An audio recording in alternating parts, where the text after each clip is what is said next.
Adam Schefter, ESPN Insider, thanks to Death Wish Coffee. And here he is, Adam Schefter. He is the one who broke the news earlier today that Tom Coughlin has decided to leave the New York Giants. And in one of Adam Schefter's tweets, he put, Tom Coughlin officially has stepped down. He will remain active and is open to listening to other teams. Adam, thanks for joining us, man. Will Tom Coughlin be a head coach somewhere else next year? Armin Levesque, Happy New Year. We're going to find out if that does happen. I think that there are going to be some teams that entertain the notion of talking with Tom Coughlin. I got the sense today that he's open to talking to other teams. The question is, which is the right fit? Which teams would act on that? We're still waiting to see which teams will have openings. Again, waiting on word in Indianapolis or waiting on word in New Orleans. Those are the two places, I think, that really you're looking to see if they do something. If they do, those are two more spots for Tom Coughlin to potentially have as options. We'll see. If he's willing to, if he wants to continue to coach, why does he leave the Giants? I think it's worn on him. I think the fact that they have had some needs at certain positions, they've been a bit shorthanded in the personnel area there. I don't think that's gone the way that he had hoped, the way he would like. I think that after 12 years, it's probably just time. And this is a case where he felt like this was the time to step away. He calls it, a day for celebration, not sadness. He's happy. It's been a great organization, a flagship franchise, and that flagship franchise, the Giants, now are in search of a head coach. And talked about this before in Insiders and ESPN, but it's true.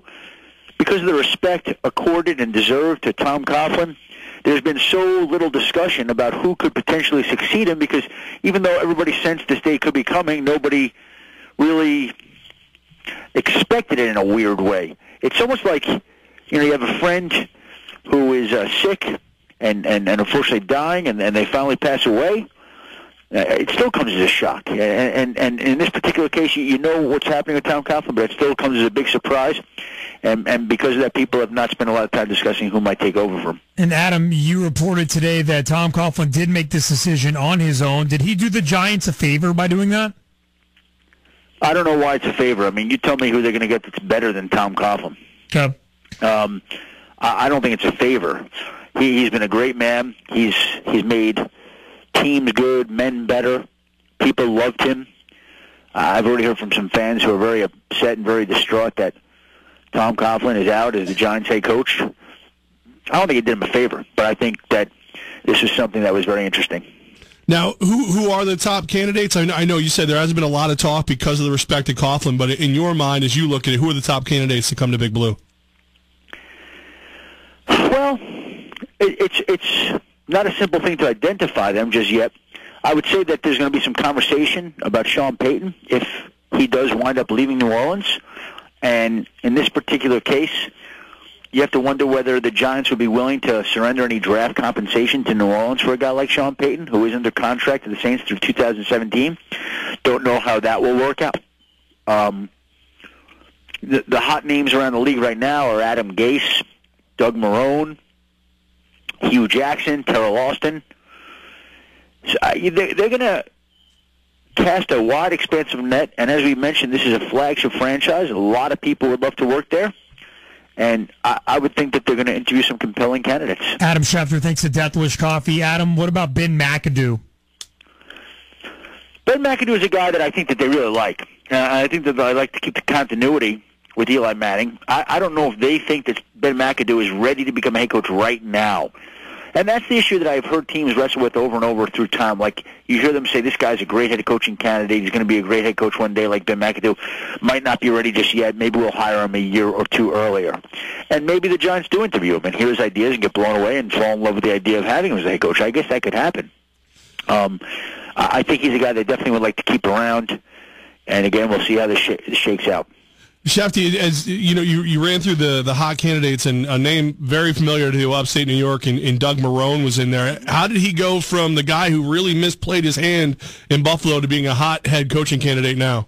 Because misplaying your hand has nothing to do with being a good head coach. The Buffalo Bills were a strong team last year. And what was their record last year? Better than it was last year. Okay, so that tells you why there's interest in that tells you why there's interest in a guy like Doug Marrone, because he did a good job in Buffalo, and I have little doubt that Doug Marrone is going to get hired as a head coach during this cycle. Well, I don't know where yet, but he's going to get a job. He's going to get a head coaching job. Let me tell you something else about him. Yeah. Okay.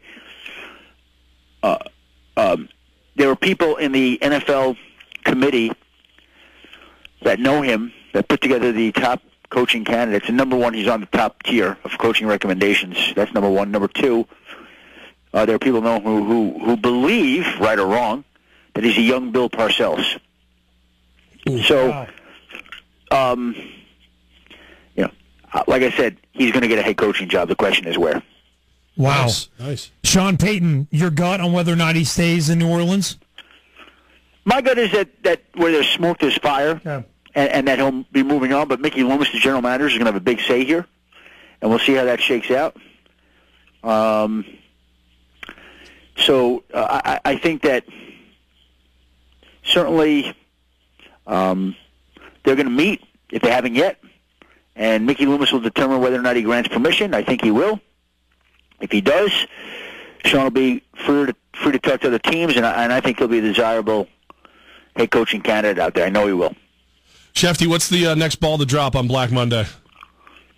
Well, you're still waiting to hear from the Indianapolis Colts and Chuck Pagano, uncertain there. You're waiting to hear on the New Orleans Saints. And so you got those two teams. Tennessee, Mike Mularkey will interview for the job, but we don't know whether he will stay on. San Diego is bringing back Mike McCoy, so we'll see how that works out. Listen, the other thing is we are on Monday, there have been 6 head coaching changes already this season. 6. We're waiting on Indy, we're waiting on New Orleans. That would be 8 if they both go down, if they do. That would be 8. And then usually get a surprise. So the Chip Kelly news last week on a Tuesday night may have been the surprise. So we'll see. Will Mike Shanahan be a head coach in 2016? Going to talk to the Dolphins tomorrow. I think he's going to talk to the 49ers at some point. At the very least, I can tell you, I think he's going to get some consideration, and we'll find out whether or not somebody's willing to hire him or not. Chef, Happy New Year, man. How did you spend midnight on New Year's Eve? Were you with the wifey? I was with the wife. I was with the family. We're hanging out, taking it easy, getting ready for this weekend. This is always a big weekend with a lot of activity, and so that's it's time to get your mind right for that. Are you a Ryan Seacrest guy? Who are you watching?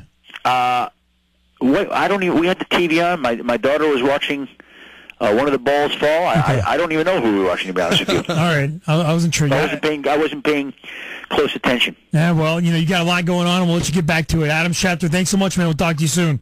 Hey, guys, Happy New Year. Appreciate having me. Busy day, and we'll talk soon next week. Thanks, Schefter. See you. Thanks, Sounds Schefter. good. There he goes, Adam Schefter. Thanks to Death Wish Coffee, deathwishcoffee.com. I was walking around my in-laws' house in Dallas over the holidays. I had my Death Wish coffee mug with me, and I had everyone in the house jealous that, number one, I drink the world's strongest coffee every single day to start my day, and I had them jealous, number two, because my mug not only aesthetically looks awesome, but it actually keeps my coffee warmer. I had the worst experience. I went to someone else's house, asked for a cup of coffee, and got weak, just not good coffee, and then had to go home and make a cup of Death Wish just to feel better. I'm going to tell you that was your fault because I literally packed Death Wish coffee with me and brought it to Texas. I was wondering why there wasn't any left in the office. That might be a little obsessive and a little strange. Your fault. You took it all. I had Death Wish coffee in my carry-on. Sucker! You took it all. DeathWishCoffee.com. It's the #1 coffee on Amazon this past holiday season. And why not, man? Check them out. World's strongest coffee. Brewed and made right here in Round Lake. It's local. It's global, and they're local. Support Death Wish Coffee. DeathWishCoffee.com.